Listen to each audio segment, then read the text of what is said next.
Hi guys, thanks for tuning into the latest Scan Tool Network video. In this video we're going to show you another quick demonstration of the iCarsoft CR Max kit. We're in a Nissan Qashqai right now. It has the flashing airbag light on the dashboard there, so we're going to show you this tool diagnosing and resetting this fault. So we're going to click on to diagnostics. We have this plugged into the diagnostic port.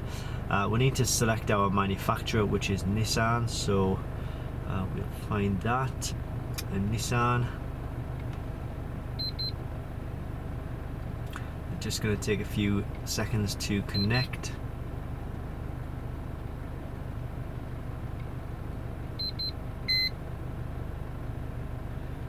So hope you can see that it is a bit blurry. Control unit.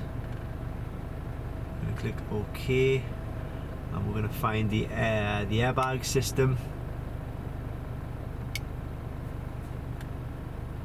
Sorry about the glare on the screen. We go to read fault code. If we go to current, it's showing us no faults. If we go to historic, it's showing us the fault that we originally got. The reason it's showing it in the historic is because we found a loose connection underneath the driver's seat. This fault code here was initially in the current section, but we clipped it back together and now it's gone into the historic section.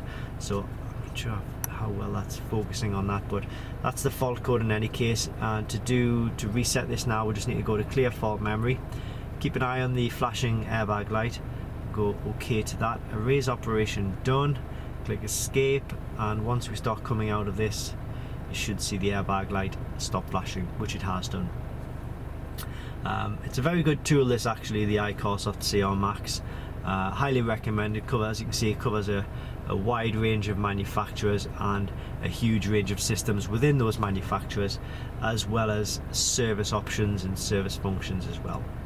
Okay, so thanks very much for watching. Like I say, I'm going to put the link to this kit in the description below this video. There are fakes, there are clones, unfortunately, so if you want to make sure you're getting a genuine product, use the links in the description below this video.